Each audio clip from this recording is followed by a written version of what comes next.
Good morning to you, Savva from Savva Talk Spurs. I hope all is well. So, as the window approaches, 8 days, have we done what we need?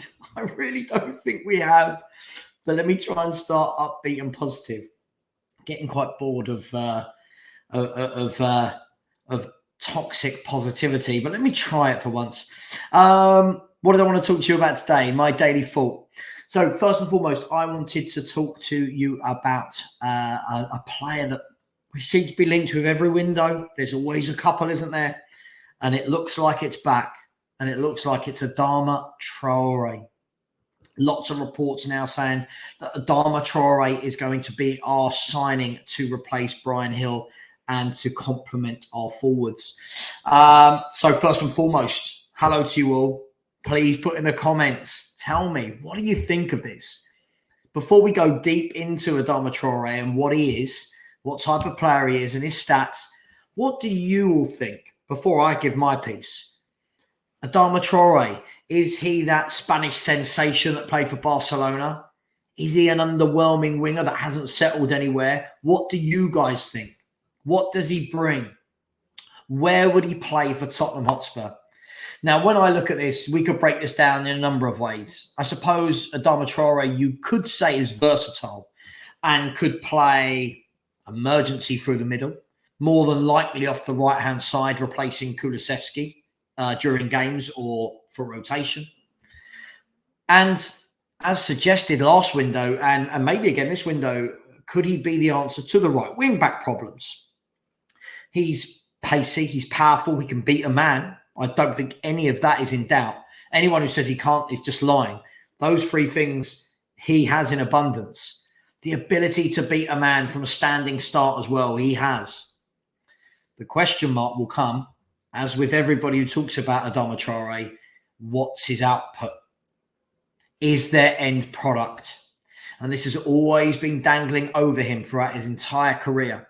So let's have a look at this. Let's break it down. Now, I suppose depending on the position he's deployed would depend on how important some of these stats would be. Would it be exciting to see Adama Traore on the right wing back skinning players? I think it would. Has he got the capabilities tracking back defensively? I don't know. Haven't watched him enough. Like when you watch Wolves, that's not what you watch Traore for. Could he do it? I'm sure he could. He's a big, strong lad. Would I rather see him than Emerson Royal and Doherty at right wing back? Yes. Does that mean I think he's the right signing for us? Not particularly. Am I against this as a signing? I'll be honest, I just don't know. I'll be honest, I'm so on the fence with this one.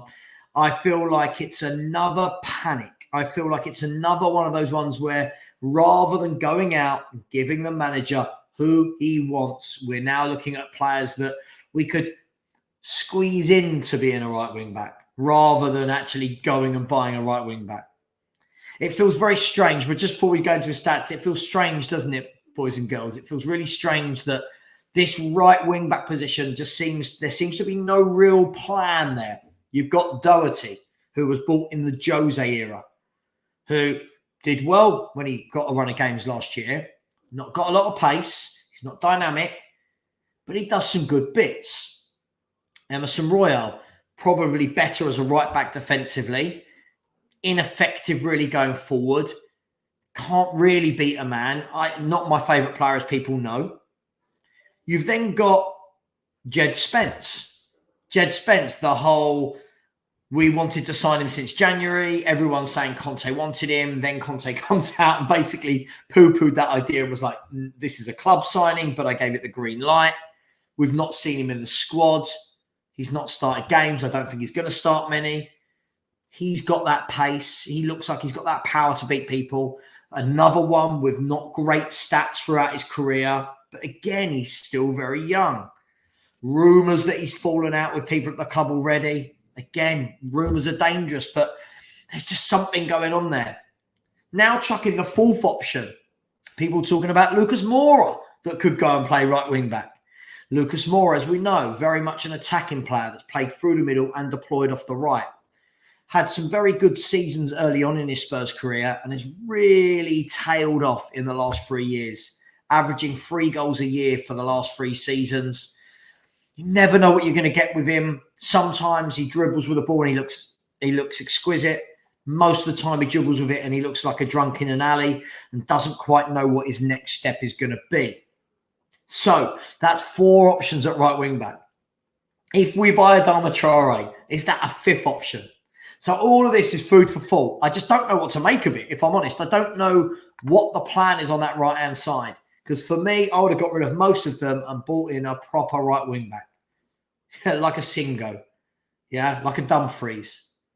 Like a Mukiel. Like a Marley. All these people are telling me there's no right wing backs out there in the world. I'd buy Di Lorenzo. I would have got Molina. You know, there's so many players. But I digress.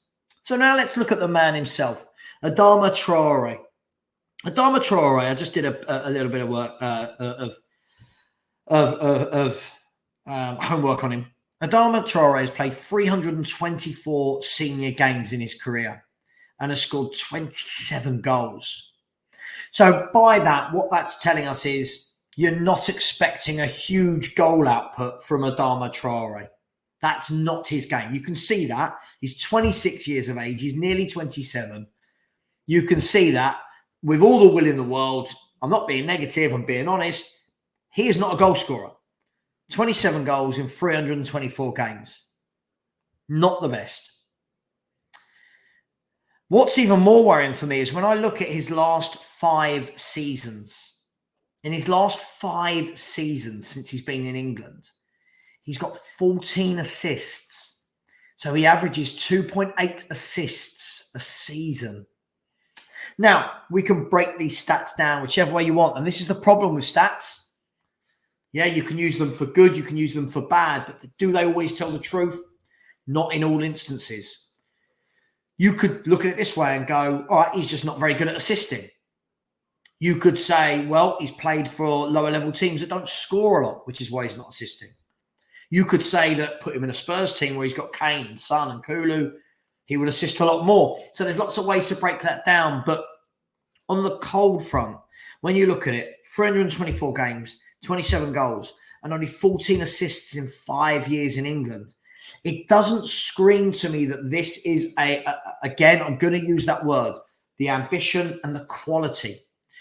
I know there'll be fans out there that will be going, well, if Conte wants him, I want him.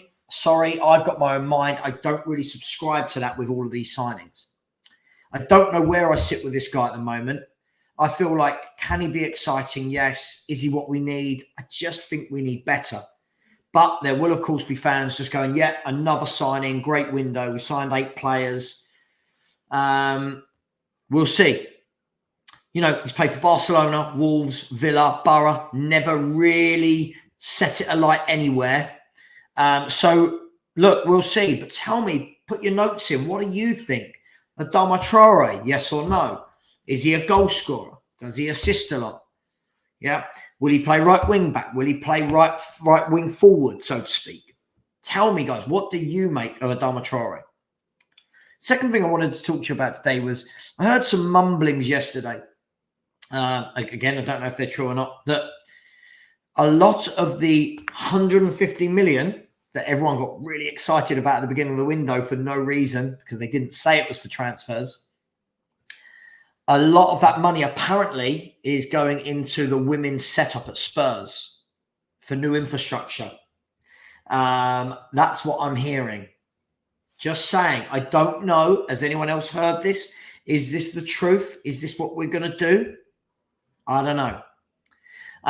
It's interesting, isn't it, that so many fans at the beginning of this window were convinced there was 150 plus 70 to 80 Champions League, plus whatever we made in player sales. And fans genuinely were coming onto shows and having a go at people like me, Henry, Will, Stell, saying, you guys don't know nothing. We're going to spend 300 million, blah, blah, blah. So all of a sudden, those very people, you know who you are, seem to have gone very quiet where that's not happened. A loan for Longley. A free for Perisic. A free for Forster. £12.5 million for Jed Spence. They're talking about a loan for Adama Traore for the season. 25 million for Basuma, and then the big one at 55, 60 million for Richarlison. It's not quite materialised, has it? Now, whilst I'm not someone that wants to be spend, lots of people told me this was going to happen. I'd love to hear from those people in the comments. I'd love anybody to admit they got it wrong, because I think it's really important in football that we admit it. If we get it wrong, admit it. For example, I said Spurs won't finish in the top 2. If we do, I'll have to come on screen and say, I admit it, we were wrong. So tell me, guys, what do you think is going to happen? How much money do you think we're going to spend in the next 8 days of this transfer window? Would you take Adama Traore? Links to Dan James. Would you take Dan James? Let this sink in. We were told we were going to challenge for titles, but we're now after players like Adama Traore, Jed Spence, Longley, and Dan James. Is there any truth in it? So many questions. And I'm just asking questions, people. Don't get so triggered. It's just football. There's more important things happening in the world today. As always, thank you for your support. Smash the like button. Add some comments. And please subscribe. I'll be live later tonight at 9 p.m. Savva and Wright live tonight. We'll be looking back at the last week's fixtures. We'll be looking back at the last week's transfers. And we'll look forward to the Champions League draw. That's me, Savva Talk Spurs, and Henry Wright from Henry Wright TV, live at 9 p.m. Much love. And as always, come on, you Spurs.